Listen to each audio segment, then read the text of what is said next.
छात्रों, मित्रों, विद्यार्थियों, 2013 का जो पेपर है नीट का, वो मैंने रिसर्च करके पूरे जूलॉजी के 45 क्वेश्चन से जो है सॉर्ट आउट करके सवाल निकाले हैं। आप कल्पना कर सकते हो कि हर सवाल से मेरी मुलाकात हुई और सबके ऑप्शन को मैंने देखा और जितने भी सवाल हो सकते थे वो मैंने सॉर्ट आउट करके आपके सामने रखे हुए हैं। इसीलिए आप देख रहे होंगे कि 2013 का पार्ट 1 के मैंने आपको सवाल बताए। अब आप पार्ट 2 में ज़रा देखिए कि कितनी वैरायटी के क्वेश्चन जो है जूलॉजी के आपके एनिमल किंगडम को बिलोंग करते हैं। Let us see one by one. देखिए पार्ट 2, आर्बोरियल एनिमल जो हैं, ऐसे जंतु जो पेड़ों पर रहते हैं उनको हम आर्बोरियल एनिमल कहते हैं। ठीक है, याद रखिए, यानी ट्री ड्वेलिंग, पेड़ों पर रहने वाले। तो आदमी भी जो है पहले आर्बोरियल था। ठीक है, इसी तरह से एसिडिया देखिए, अब उसने क्या, ये जेनरा है, ये जीनस जो एसिडिया जो है बिलोंग्स टू, आगे आपको आंसर देना है कि वो किसका है, यूरोकॉर्डेटा का है। ठीक, और इसके साथ साथ आपके एनसीईआरटी में 2 मेंबर और भी दिए, वो भी आप नोट कर लीजिए, डोलियोलम और साल्पा। व्हाट आई मीन, कहने का मतलब ये है कि एसिडिया और डोलियोलम और साल्पा, ये तीनों आपको यूरोकॉर्डेटा के मेंबर हैं। ठीक है, यूसीवी सब फाइलम होता है, यूरोकॉर्डेटा, सेफेलोकॉर्डेटा और वर्टिब्रेटा। तो वहाँ पर आपको कॉर्डेटा में 3 भागों में बांटा, तो उसने पहला वाला सब फाइलम उठाया है यूरोकॉर्डेटा का, एसिडिया, डोलियोलम और साल्पा। ये तीनों जो हैं किसके हैं, यूरोकॉर्डेटा के हैं। ठीक है, नेक्स्ट क्वेश्चन देखिए, अब वो कहाँ गया, डकबिल्ड प्लेटिपल, यानी रेप्टिलिया से उठ करके सवाल उसने रेज उठाया कहाँ से, मैमिलिया से।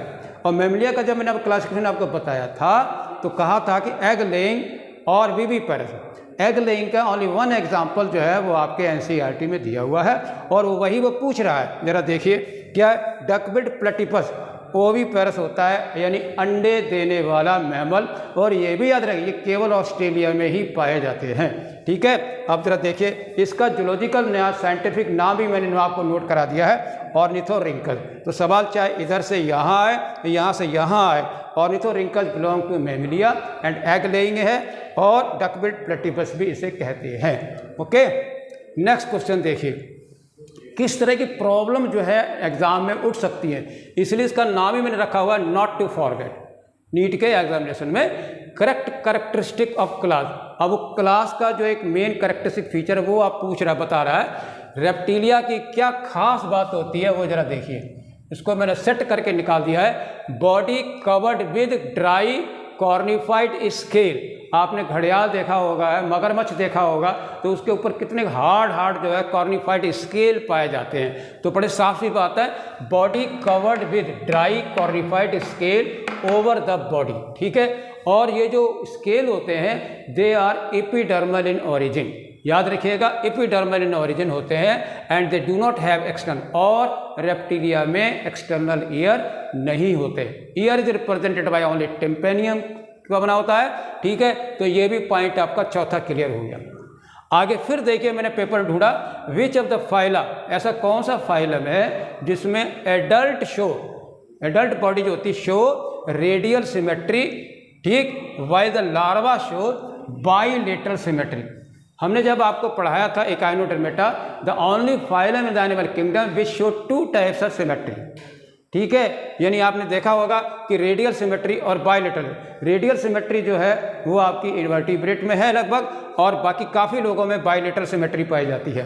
तो यहाँ पर जो है रेडियल सिमेट्री तो एडल्ट में, जैसे ना देखो स्टार फिश है, ब्रिटिश स्टार है, तो बाहर से आप अगर देखेंगे तो सबको आपको बताएंगे रेडियल सिमेट्री है, बट एक्चुअली जो अगर उनका जो लार्वा देखोगे ना उसमें जो है आपको बाइलेटरल सिमेट्री मिलेगी। So that's why now you can just imagine, कल्पना कीजिए कि दोनों तरह की symmetry, radial as well as bilatery, radial adult में और बाइलेटरल आपकी लार्वा में, किस में है, फाइलम एकाइनोडर्मेटा में है।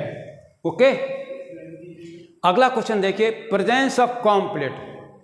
मैंने आपको पहले बताया था पॉरीफेरा है, निडेरिया है ना, और टीनोफोरा, ये 3 जो है डिप्लोब्लास्टिक के फाइलम हैं। ठीक है, पॉरीफेरा के अलग, टीनोफोरा अलग और निडेरिया अलग। याद रखिए टीनोफोरा में जो है ये खास बात है, स्ट्रिक्टली मेराइन होते हैं, और प्रेजेंस ऑफ कॉम, और किसी में नहीं, कॉम प्लेटें 8 होती हैं जो कि आपकी पाई जाती हैं, इसीलिए इसका कैरेक्टरिस्टिक फीचर जो है वो किसका है, टीनोफोरा का है। ये आपको याद रखना, टीनोफोरा। ठीक है, अब अगला क्वेश्चन देखिए, पेल्विक फिन, यानी पीछे वाले हिस्से पेल्विक फिन जो होते हैं उसमें एक लंबे लंबे जो है थ्रेड लाइक स्ट्रक्चर होते हैं, उनको कहते हैं हम क्लैस्पर। तो pelvic fin of male shark जो होता है उसमें क्या पाए जाते हैं, क्लैस्पर पाए जाते हैं। तो या तो ये कह लीजिए क्लैस्पर किस में पाए जाते हैं, मेल शार्क में पाए जाते हैं। कौन से वाले फिन होते हैं, पेल्विक फिन, जैसे डॉर्सल फिन होता है ऐसे वेंट्रल फिन होता है, ठीक है।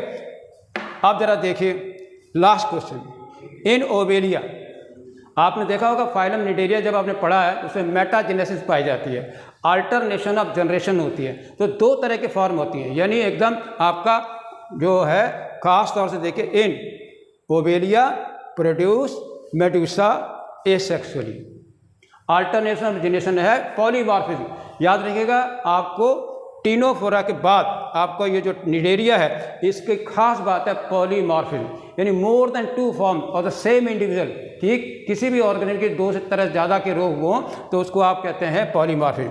ठीक, डाइमॉर्फिज्म का मतलब 2 रूप होते हैं। ठीक है, इन ओवेलिया जो है प्रोड्यूस, वो क्या है, मेडुसा जो बनते हैं वो एसेक्सुअल रिप्रोडक्शन के द्वारा बनते हैं। याद रखिए, मेडुसा जो कि आपकी सॉसर प्लेट शेप होते हैं। और आगे कहता है इन मेडुसा फॉर्म, और जो मेडुसा जो होते हैं वो बनाते हैं क्या है, प्लेज पॉली बनाते हैं, जिसे कहते हैं सेक्सुअली। तो सेक्सुअली जो है आपके पॉलिस बन रहे हैं और एसेक्सुअली आपके मेडुसी बन रहे हैं। ठीक है, किसमें, ओवेलिया में। ओवेलिया किसका है, निडेरिया का। इसको अल्टरनेशन जनरेशन भी कहते हैं, इसको मेटाजेनेसिस भी कहते हैं। यानी लिखा हुआ अपने बाप का तरह तरह की प्रॉब्लम को अलग अलग एंगल से आप जरूर नोट करके रखें। Metagenesis in Cnidaria, alternation of generation animal में ओवेलिया। ठीक है, प्रोड्यूसेस क्या तरह का, पॉलिप का सिलिंड्रिकल है, और मेडुसा कैसा होता है, सॉसर शेप्ड है।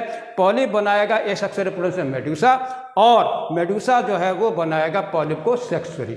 Okay, this is all for today, thank you very much. अगले हम पार्ट 3 में आपको फिर मुलाकात करेंगे 2013 के छठे हुए जूलॉजी के पूरे पेपर से सवाल। Thank you very much.